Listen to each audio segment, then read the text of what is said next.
Welcome to the History with Ali podcast, where we discuss all things history, literature, and media studies.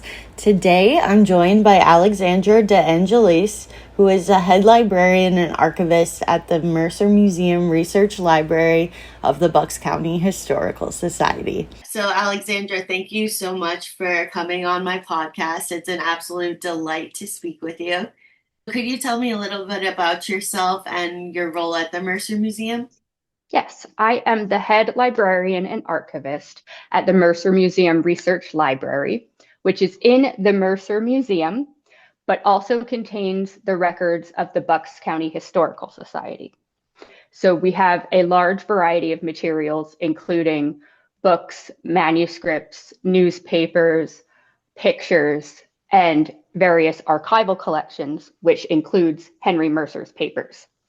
So in the library, I catalog books and process new archival material.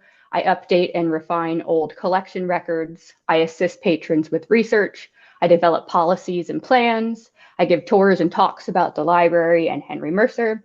But most importantly, I'm the custodian who ensures the care and preservation of our library and archival materials.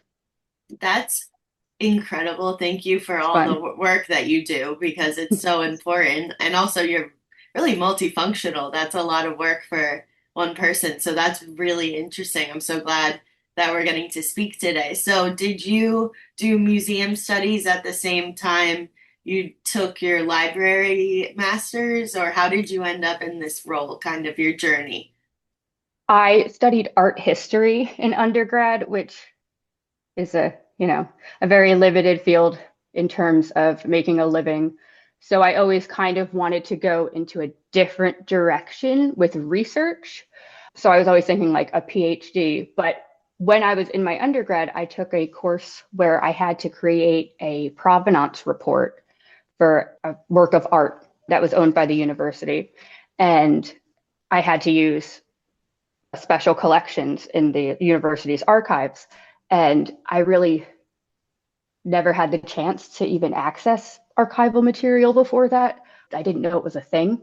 And that course really helped me learn and understand how much material is in archives, how much information, how much perspective, how many stories are on pieces of paper that are in folders. And so I got a degree, Master's of Library and Information Sciences, for a concentration in archives and preservation. And then I got a job here. That's excellent. That's so cool because I always love to hear people's journeys. When did your interest in history begin? Always, I guess. I was an American Girl doll child. I was a Titanic kid for a while. I've always liked objects and artifacts that link the past to the present. I've been always interested in accessing the past through tangible objects. That's perfect. And I was also an American Girl doll kid, also a Titanic kid. I'm still a Titanic person. Titanic adult. I'm a Titanic adult for sure. Did you ever get to see the new digital scan? Oh, of the Titanic? Yes. Yeah. Yeah. I want to go to the museum and put my hand in the bucket that has the water that's the same temperature as that night. I know. And the How big tangible is there. that? Yeah, exactly. Mm-hmm. I know. I love Titanic, but I also love Henry Mercer, so we can try to go back to that. So for our listeners who do not know, who is Henry Mercer? Henry Mercer is a Doylestown, Pennsylvania, born and bred gentleman who was born in 1856.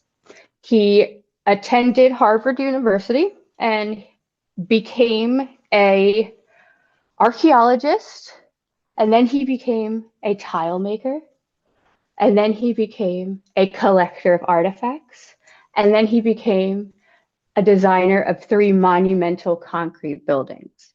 So he's a person that was multifaceted, excelled in many fields, and literally cemented his place in history with his 3 concrete buildings.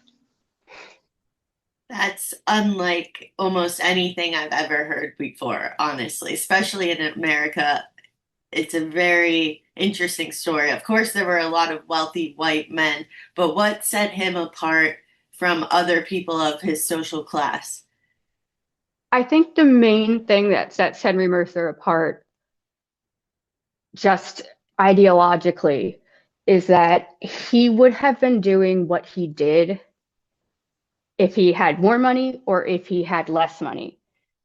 Henry Mercer was Henry Mercer, and his monetary access enabled him to determine that scope of how much he was going to be Henry Mercer on the world.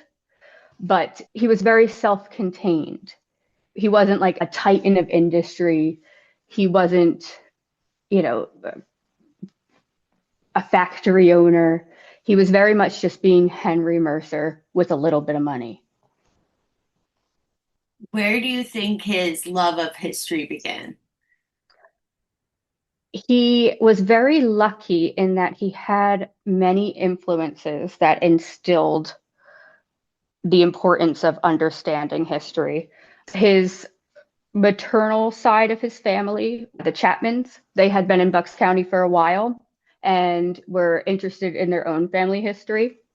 He had a tutor, a Scottish tutor, who tutored him in his childhood, I would say like preteen years.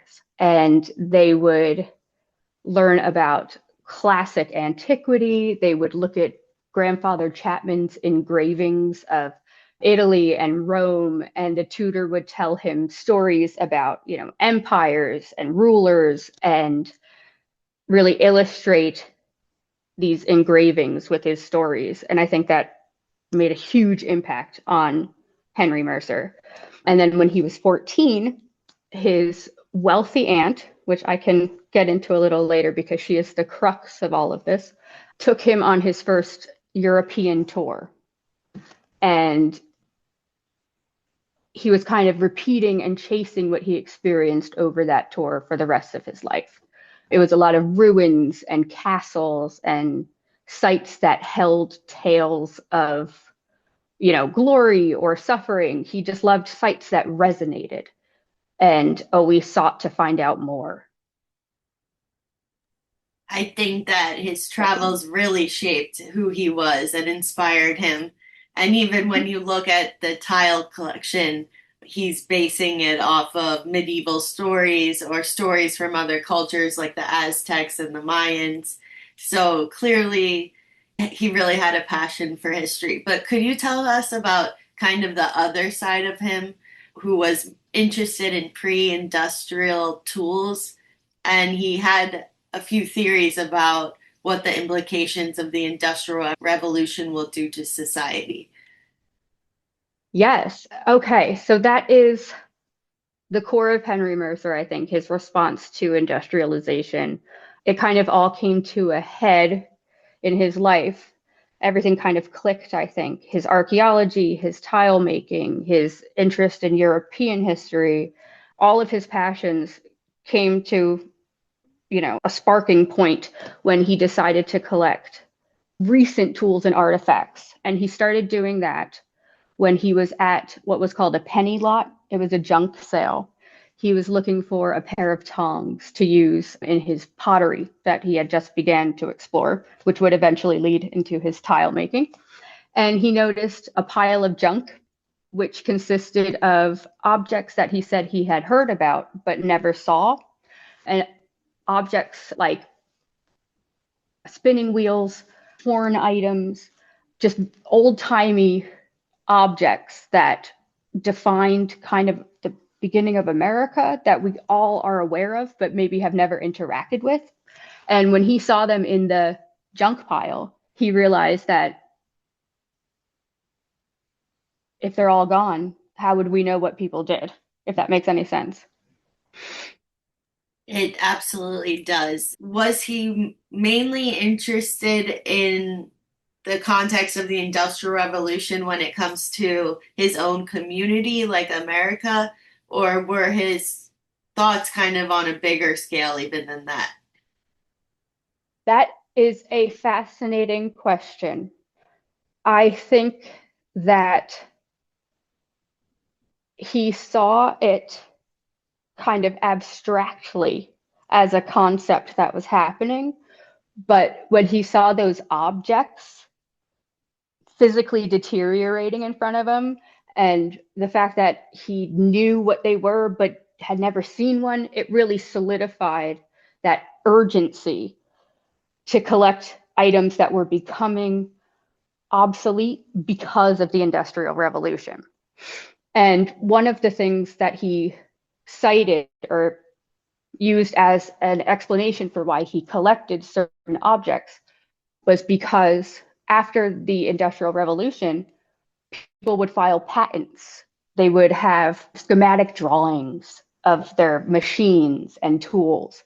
So there was always a record of how or why objects came into existence. But before that, you had a piece of wood that you made into a tube to help you with some farming task, and you don't write down what it was. How would anyone know what it is unless you have the object? So Henry felt that urgency to collect before things were destroyed.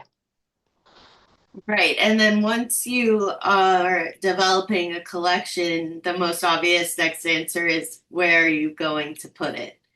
So Exactly. what was that like? Because of course I know that in the end we get to three incredible sites, but how did his thought process of where to put the collection begin? Let's think. So the collection began in the Bucks County Historical Society room at the Doylestown courthouse, which is where the Bucks County Historical Society held their meetings and kept their library from 1880 to 1904. When Henry started his idea of an exhibit of early American tools, he conceptualized it first as an outside exhibit, but it eventually moved into the courthouse. The Historical Society moved from the courthouse into their own building in 1904, and Mercer's collection of pre-industrial tools moved with it. The building, while bigger than the courthouse room, still couldn't contain Mercer's growing collection. So he decided to build a museum for his collection. And he had experience building or designing concrete structures because he had already completed his home, Fonthill Castle, and the Moravian pottery and tile works. That's fascinating that he started with his home first. So I guess that begs the question, is the reason why the sites are made of concrete because he had a fear of fire?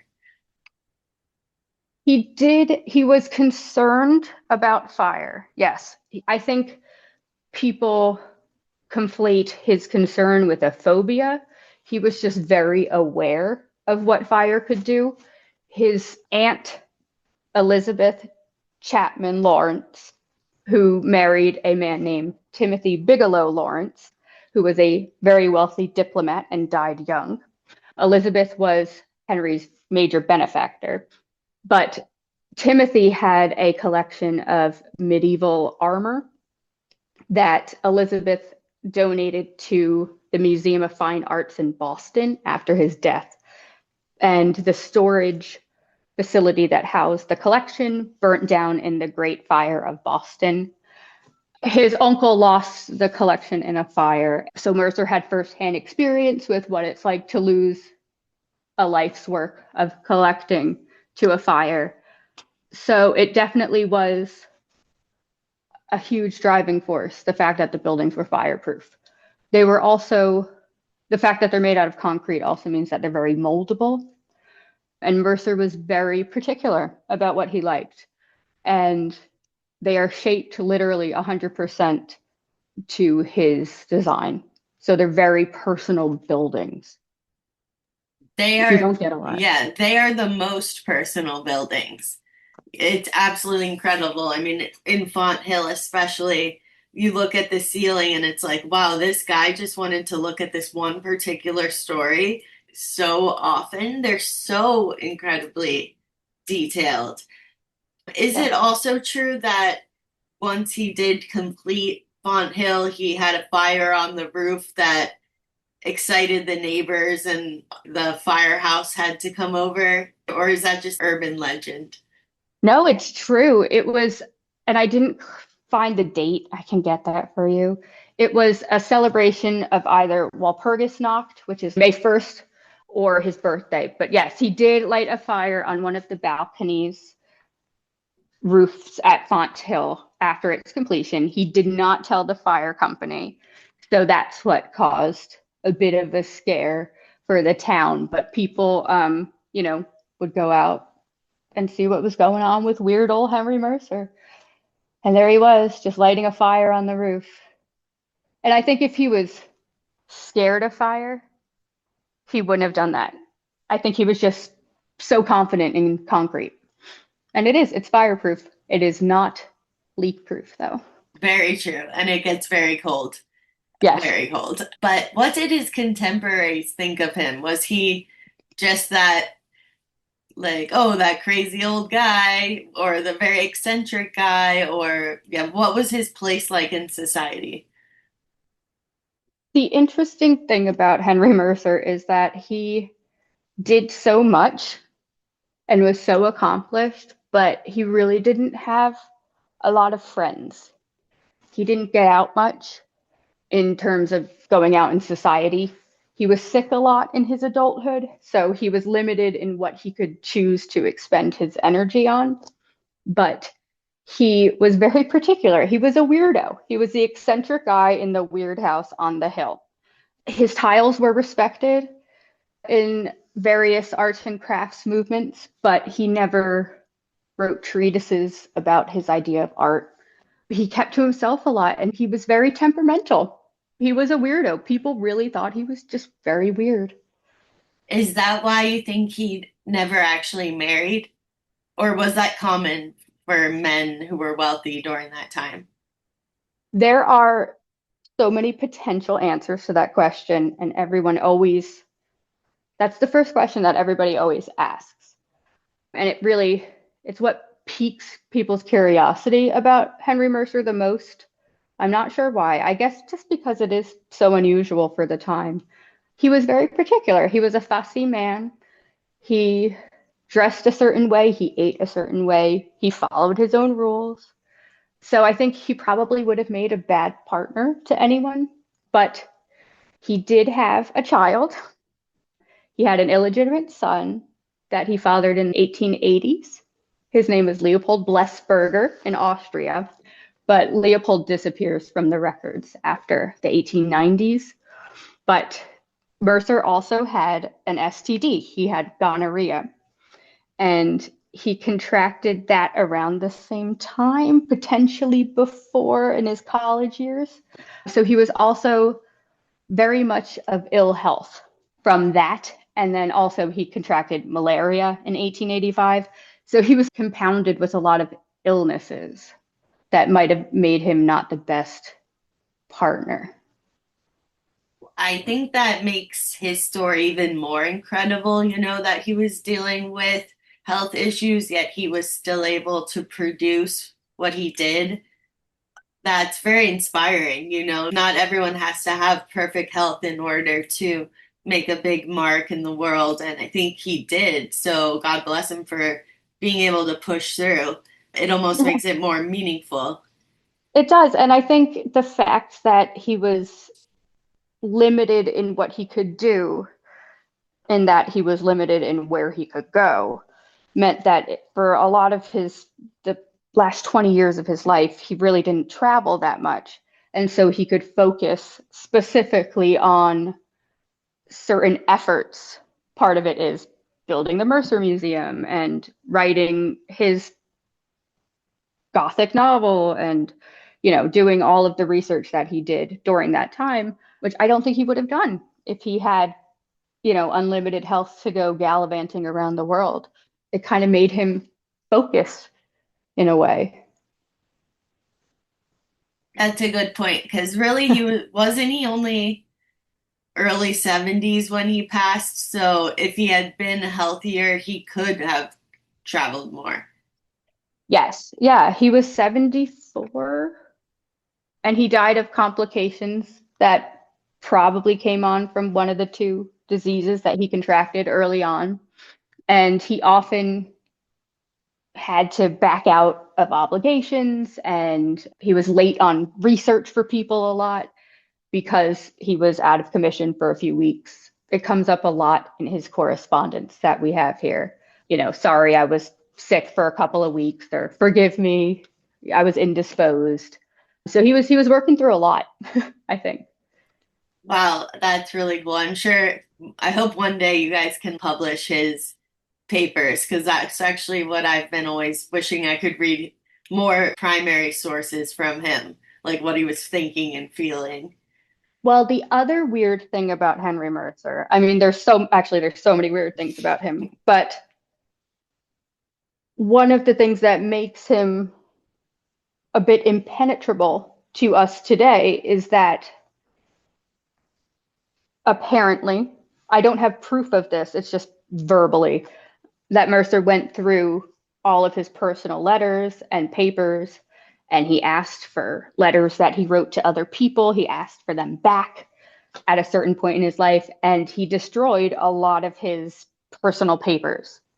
So, what we have here in the Mercer Museum Research Library is a percentage. What percentage? I don't know, but a percentage of Mercer's life production. So there are gaps in his history, philosophies, relationships that we just don't have enough information to answer, which makes it kind of hard to string his life together in a narrative. That's incredibly frustrating, I'm sure. Have you ever reached out to people that you know he corresponded with to see if they had any letters from him? That is something I would love to do. I haven't yet, but I'd like to. I have looked for Mercer's I've looked for objects that Mercer's donated in other museums. We have done that with the museum as well. And I tracked down Mercer's one of two living relatives that are left. But my next goal is to see if he's mentioned in anybody's letters that exist somewhere else. He had a couple of friends, and maybe there's something about him somewhere. Oh, I Never know. really hope so. But one of his friends and or business partners, Isabella Stewart Gardner, she commissioned him, I think, in one of his largest commissions to do the floors of her museum. What was that relationship like? That's a really well respected museum. Of course, there's that museum heist that makes it iconic. So But yeah, do you know anything about their correspondence or relationship, or how did he end up working with someone in Boston? Isabella Stewart Gardner was Mercer's biggest get, and he got that from his biggest hookup, his aunt Elizabeth Chapman Lawrence. Elizabeth Stewart Gardner found out about Henry Mercer and his tiles through his aunt Elizabeth Chapman Lawrence, who grew up in Doylestown and married someone from a prominent family in Boston. And she was very well acquainted with society in Boston, Florence, and Washington, D.C. And so she knew Isabella Stewart Gardner socially. And through that connection, the Moravian Pottery and Tile Works got the commission for the museum. In college, I went to this school called Wheelock College, which is only a few blocks away from the Gardner Museum. Oh, cool. And without knowing that his tiles were in there, I went on a tour there. And just looking down, I'm like, what are the chances that this would be Mercer all the way up here? And of course it was. That was such an awesome moment because you grow up with something, and when you find out the world knows about it, it's kind of epic. This is like the most special story and so unique. Did he have a relationship with William Morris at all? Because it seems like they No, could have been friends. no, William Morris is my big thing. Like well, Edward Burne Jones I like as well, but William Morris is my favorite person from history. I love everything about him. And he's absolutely what led me to Henry Mercer. They shared a lot of the same values, of course. I compare them to each other all the time, but they did not know each other. Mercer actually was introduced to Evelyn de Morgan, the tile maker, an artist, who was probably in some of the same circles when Morris was alive, because he died in 1896-ish, I think. So Mercer was a bit younger than William Morris, but they had a lot of the same sensibilities. They definitely were very inclined to the Gothic in a very Ruskinian sense. John Ruskin's On the Nature of Gothic was a treatise about Gothic architecture and medieval lifestyle that William Morris was inspired by. And although I don't think he ever said it explicitly, Mercer's kind of fascination with the world was in a very similar sense. And did he correspond with Henry Ford? So Henry Mercer and Henry Ford never met, although Henry Ford was fascinated and very interested in Henry Mercer. He tried to visit Mercer at Fonthill a few times, and he complimented Fonthill and the Mercer Museum many times in his life. But Henry Mercer had no time for Ford. He was not interested in meeting him or corresponding with him at all. He never explicitly said why, but it just makes sense. Henry Mercer really wasn't close to anybody and wasn't really interested in getting to know anybody at all. But Ford was a huge fan of Mercer. I read a while ago on Wikipedia that there's a quote from Henry Ford praising the museum, or so, it wasn't it like if you're going to see one museum or something, it was like high praise for sure. Yeah, and it's deserved. The Mercer Museum alone is absolutely one of a kind, and it's so incredible, and it's full of so many different little stories contained within its creation, within the objects it houses, within the people involved in its building. You rarely see something that's so tied to a specific event. And there are 3 buildings that are like that in Doylestown. It's great.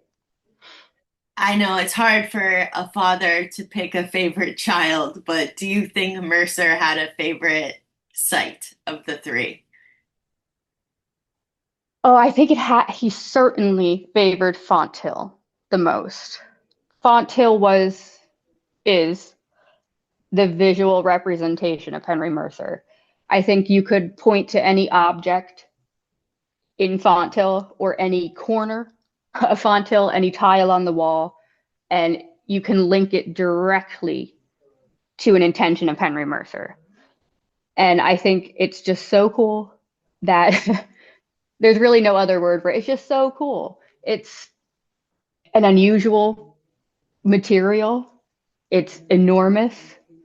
It's completely in a different architectural style than one would expect. It contains references to history and art. And then it contains artifacts and tiles all over the place. It's the most incredible building. And it was 100% Henry Mercer. Aren't there Babylonian tablets, really ancient ones too, at Fonthill?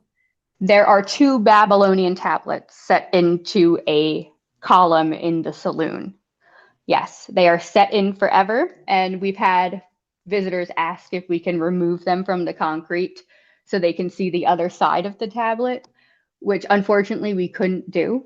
But I think it's an interesting example of Mercer's plan going wrong in that one instance. But otherwise, it's great. You can stick anything into concrete, any kind of tile. Do you think that was his favorite object in his entire collection, or did he have another object that you think was probably the number one get for him? It's such a good question. And I was really thinking about it, and I asked some of my colleagues what they thought too. And I have to give my answer first, or, solidly, definitively, is that Mercer is defined by the accumulation of all the objects that he acquired during his life and that the people entrusted to the care of his buildings and collections continue to add to. I I think that Mercer, yeah, he's a collection. He's not an object. Yeah. But if he were to answer that, it would probably be some weird, obscure, like dinner horn or like a hinge. That's hilarious. It's so funny. And that's the beauty of the museum, I feel like, because whatever you're interested in, you can find there. For example, for me, I'm very interested in the printing press. So the only printing press I grew up knowing it, I always knew what it was when I read about them because there it is. That's But exactly what yeah. Mercer wanted. That's great to hear because that's exactly what he wanted his museum to do for people. He wanted a connection with what we knew existed. Yeah, and on the more And really, macabre side, whenever I bring visitors, I'm like, let's go up to the gallows. Hey, yeah, stand here. Because if you look up, that's where people were hanged. And they're like, Allie, what? You were so excited to take us here. Like, it's or my like, favorite part too. It's sobering, it but it's is. so important. It's the way it's displayed. You walk under it, and you look up through the drop hole. It really is. It's an incredible piece, and there are so many of those objects strewn out the museum, strewn out the archives, strewn out the tileworks and Fonthill, that we're so lucky to have them all preserved in one spot. Could I actually ask about one more object, the vampire killing kit? Yes. What do you think about that? Because that is really a draw for a lot of people. I think I always see people walk over to it and read the text about it. I love the vampire killing kit because it's a great experience. It is from a time period that makes it interesting. It's from the late 1800s. So it's crafted in a style of that time period.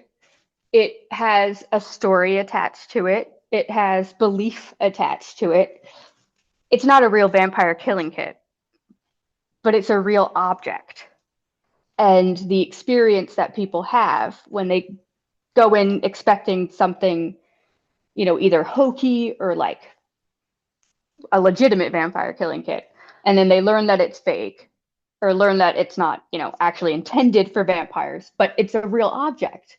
And you can learn about what that says about, why would people want this in the first place? What is its value as a fake vampire killing kit or a vampire killing kit that can't be used because vampires don't exist? I guess it's not a fake, but it's just for something that doesn't exist. I just think it's a great experience to go through that roller coaster of learning about an object. So one of the experiences that I've had at the Mercer in my 35 years, that's been one of the most powerful things is when the reenactors take over your original log cabin and they teach the people how to prepare the food. I think I've seen them making butters, showing how to use the well with the water. Do you think those reenactors can really add to the experience of visitors to the Mercer Museum? I do. Living history displays staff members of the Mercer Museum or affiliates dressed up in costume, using tools or replicas of tools, conducting activities of daily life, I think is very important to do and continue to have at the Mercer Museum on site. It was one of Mercer's goals of his collection to document each object, an artifact, and then photograph it being used by a person dressed in period clothing. So we have a few of those pictures. He never completed the project because it was much too ambitious for the time, but we have a large collection of photographs that Mercer set up, staged, of people dressed up and doing living history reenactments, just like we do now, but live at the museum. So I think it is an extremely important element of this museum to continue the connection between activities and use of objects in the past to audiences today. I couldn't agree more. And those pictures, even being so in love with Mercer's story, I've never heard that before. And it made me smile because I know that most museums would rather just photograph the object and categorize it. So it's actually new to me to hear that someone wanted to take the detail to the next level. I can't even imagine how prolific he would be in this time period. But what do you think you would think about the way technology has changed since his passing? He passed at such a good time for him. I think he would not have handled any kind of modernity well. He eschewed daylight savings time. He refused to learn how to drive a car. He rode a bicycle everywhere or had a driver. He was, I think, exaggeratedly offended by women with bobbed hair and women in short skirts. He was very uncomfortable with World War I and the global unrest and global politics. He liked a very contained life in his little Doylestown snow globe. And I think he would have been so unhappy with so many aspects of modern society that I'm so glad he was able to do what he did at the time that he did it, because I think he really was able to thrive in that time period. So this all always reminds me of this quote by Wes Anderson in the Grand Budapest Hotel that just makes me think of Henry. He says, "To be frank, I think his world had vanished long before he entered it, but I will say he certainly sustained the illusion with a marvelous grace." That And is perfect. 100%. He, when he was able to travel, he loved to go to ruins and he loved to find sites where things happened. On one trip, he went to look for Napoleon's house, and he would always be so disappointed when he would find either, total ruins or no evidence of something existing anymore. So he was already playing catch up with preservation when he came onto the scene. Yeah, that's a perfect quote. that's awesome. So this is a silly question, but bear with me. If you could ask Henry one question, what would it be? One question is so hard. It doesn't actually just have to be one. It can be multiple. Well, everybody wants to know, and I want to know too, I guess. So I can answer everybody else's question. I would love to know why he never married, just so I could have a definitive answer. But the question I would love to have him answer is if he's proud of what we're doing now. I think so many of the members of staff across the Mercer Mile are here directly because of something that Henry Mercer incited in them. And I hope that Mercer would be happy. That's all. I definitely think so. Absolutely. And you're right. There's something for me, I grew up living a couple blocks away, so when I played in the forest, that was where I played. And I think, and so I've always connected to the more natural aspect, but it's just incredible. What do you think his legacy is now? It's exactly what you just said. It's playing in the forest and thinking about him. It's what he set down in cement. But the spaces that he established and the ways of thinking that he set in concrete for us to explore later is what he leaves behind, and it just continues. His legacy is continuous because no matter what we do, as long as these buildings are here, really, someone will always be thinking about Henry Mercer. And if they appreciate it, then that's his legacy, because what he did was for the good of the population. That's great. And my hope for the museum is that regardless of who's running it day by day, I hope the legacy will never change and always continue, because no matter what decade you connected to the museum with, there's something about it that inspires all of us. So to conclude, I was wondering, what would you like people to know about the library?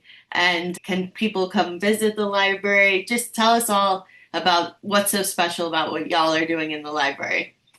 The first thing I would like people to know is that we exist. We are open to the public. Our hours are listed on our website. We have an online catalog, and we are available to be reached by phone or email. We are the repository for Henry Mercer's archival materials, which includes bound manuscripts, papers like letters and bills and archaeological notes. We have his photographs as well, but we are also the library of the Bucks County Historical Society. Mercer's tool collection that evolved into the museum was established by Mercer as an exhibit in the Historical Society. So upon Mercer's death, he left Fonthill and the museum to the Historical Society. So the Mercer Museum Research Library has the honor of being able to care for papers from Bucks County. So we have records from the start of the county in 1682 all the way up until 2026. We have newspapers, photographs, letters, diaries spanning from early settlers of the county, World War II, Gilded Age industry, modern quilting clubs. We have records from all facets of Bucks County. We also have online database access to Ancestry.com, Fold3, newspapers.com, and Family Search. These are normally something you have to pay for, but are super helpful for genealogists. And we have access through our Wi-Fi here. So if you're in our library, you can use those databases. But we have so much to offer, and it's so much fun to come and see old documents, look at old pictures in such a unique environment. It's a great place. I couldn't agree more. Honestly, it's the best. So, and the best part is that, yes, there you get a pass to look around the museum too. So you can kind of contextualize what you're seeing and then dive deep, especially people from Bucks County who want to learn about genealogy. You may find records that relate directly to your family. So it's definitely worth going to. Alexandra, thank you so much for joining the podcast today. Thank you for having me and learning more about Henry Mercer. Yeah, thank you. Thank you for tuning in to the History with Allie podcast. You can find me on Instagram, YouTube, and Spotify at History with Allie. See you soon.